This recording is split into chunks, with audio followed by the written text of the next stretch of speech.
Oke, Assalamualaikum warahmatullahi wabarakatuh. Kembali lagi sahabat-sahabat santri community. Di sini saya bersama pimpinan Pondok Pesantren Fatimah Az-Zahra, Abah Guru Jimmy Nasrun. Gimana kabarnya sekarang, Bah? Alhamdulillah. Ridho, apa kabarnya? Alhamdulillah baik juga, Bah. Di sini saya pengen mewawancarai tentang perjalanan Pondok Pesantren Fatimah Az-Zahra dari awal sampai saat ini. Ya, yang mungkin langsung saja. Yang pertama, tujuan membangun pondok pesantren ini apa sih, Bah? Ya, awalnya ini dok ya, pondok pesantren ini kan dulu kita ingin membangun rehabilitasi sosial ya untuk anak-anak yatim dan duafa. Nah, dalam proses perjalanannya memang ada juga masukan bahwa pondok pesantren ini diinginkan menjadi pondok pesantren putri.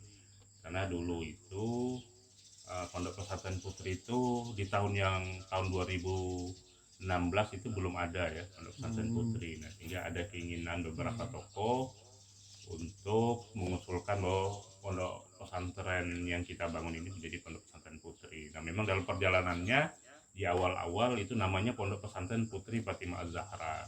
Iya. Nah, tetapi di awal kita membuka pondok pesantren ini di tahun 2016, nah ternyata ada juga orang tua yang menitipkan anaknya ya, dari ada yang putra, ada yang putri, dan bahkan di awal itu yang putra lebih banyak daripada yang putri. Nah, sehingga proses itu ada perubahan. Kenapa namanya sampai sekarang Fatimah Az-Zahra? Memang dulu niatnya itu membangun pondok pesantren putri ya. Iya. Oke. Yang ini, Bah, setiap membangun pondok tuh kan susah tuh membangun pondok pesantren Fatimah Az-Zahra. Suka dukanya Abah membangun pondok nih apa sih, Bah? Ya seperti biasa lah ya, kalau yang namanya duka itu karena kita baru mendirikan pondok ya, ya sehingga ya banyak kekurangan lah ya Iya. dari dana operasional itu pasti lah ya dalam setiap. Iya. Nah, termasuk fasilitas pondok yang masih kurang ya kan. Nah, sehingga itu menjadi tantangan pondok itu. Nah, tapi kita itu ada juga sukanya ya. Kenapa? Kita optimis lah dengan anak-anak yang kita didik masuk di pondok ini, mereka semangat belajar luar biasa ya. Sehingga kita punya kepercayaan diri lah. Jadi anak-anak yang kita didik di sini yaitu ke depan akan berguna ya bagi agama maupun bangsa. Itu yang menjadi sukanya kita dalam Iya. mengelola pondok pesantren. Di sini santrinya ada berapa sudah, Bah? Kalau santrinya baru 60 orang ya. Nah, Sebagian besar tuh rata-rata dari mana santrinya tuh, Bah? sebagian besar itu dari daerah transmigrasi ya. Itu dari baik dari SP1, Sepunggur ya kan, sampai SP9 10 mungkin ya. Iya. Nah, sebagian besar memang latar belakang anak-anak ini berasal dari Pulau Jawa ya, baik Jawa Iya. Timur, Jawa Tengah, Jogja, itu sebagian besar mereka berasal dari sana. Dan ada juga ya beberapa santri yang berasal dari Sekatak, dari Liagu, ya kan, dari Tias. Bahkan di tahun-tahun ini juga ada dari Tarakan ya. Iya. Iya. Alhamdulillah di tahun-tahun ini banyak juga dari Tarakan, ada sebagian kecil juga dari Berau. Nah, alhamdulillah lah ya. Iya. Semakin tahun semakin banyak santri di sini juga, semakin lama kita juga meningkatkan kualitas pembelajaran yang ada di pondok. Iya. Iya. Rencana Abah kalau untuk santri-santri sini setelah lulus dari SMA Idrisia tuh mau diarahkan kemana ya, Pak, santrinya tuh?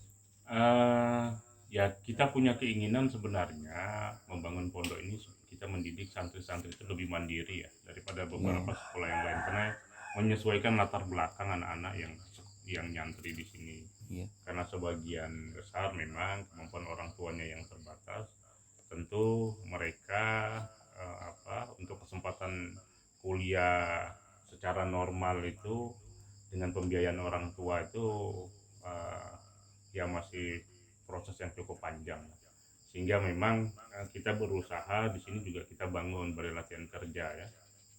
Nah, alhamdulillah kita dapat dari Kementerian Tenaga Kerja, di sini ada balai latihan kerja, sehingga anak-anak itu juga dibekali teknik informatika, khususnya desain grafis. Nah, mudah-mudahan kemampuan mereka desain grafis itu ya mampu untuk mereka bisa kembangkan. Ya syukur-syukur memang mohon doanya nih Ridho ya, Iya, kita ke depan pondok pesantren kita ini bisa membangun akademi komunitas swasta, dan Amin. itu keinginan kita ya, Iya, Bang. supaya nanti santri-santri yang lulus di sini bisa melanjutkan di akademi komunitas. Iya, Amin. Nah, ya syukur-syukur nanti ke depan kita bisa bangun politeknik ya kan, dan bisa universitas. Nah mohon doanya bagi santri dan orang tua. Gitu. Di Kaltara sini nih kan banyak pondok pesantren tuh, Bang. Keunggulannya dari pondok pesantren Fatimah Zahra ini apa ya, Bang? Itu tadi ya, kita sangat yakin sekali ya, karena yang kita kuatkan ini adalah leadership ya, kepemimpinan, sehingga memang kita kepingin anak-anak itu lebih mandiri. Di sini dari awal-awal mereka sudah dilatih bertukang, yang putri dilatih memasak ya kan, karena setiap tahun juga hari santri itu kita uji ya, jadi ada lomba masak. Oh, Itu iya, bagian dari usaha kita lah bagi mereka bisa mandiri ke depan. Iya. Seperti itu Saya dengar-dengar nih, Bah, Abah punya pengajian kebangsaannya, Bah. ya. Maksud dari pengajian kebangsaan tuh apa ya, Bah?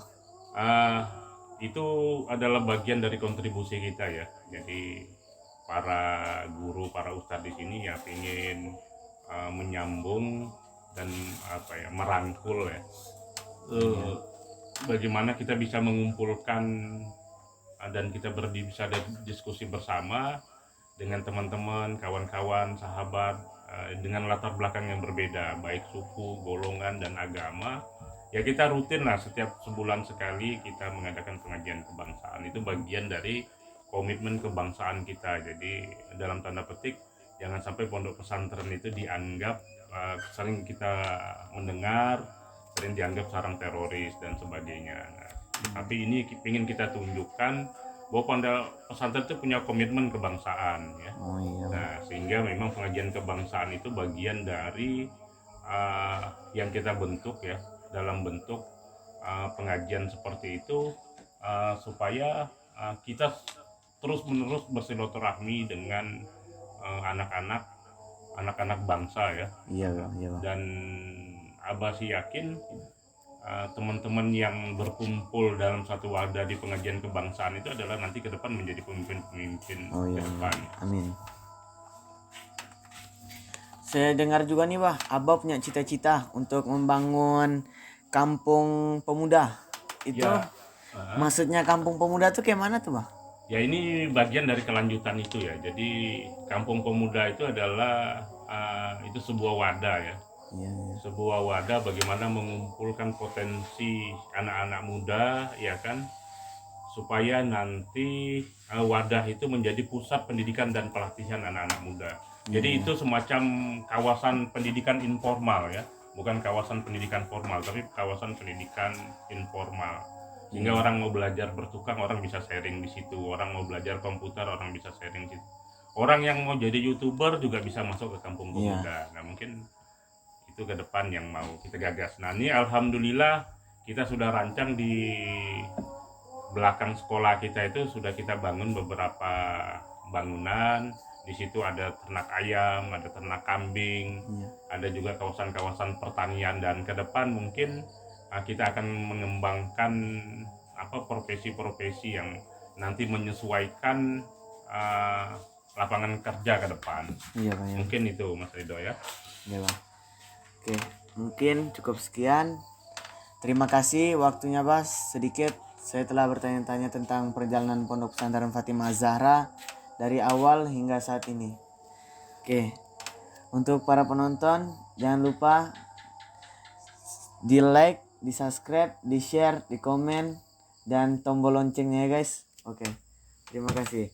Assalamualaikum warahmatullahi wabarakatuh. Waalaikumsalam.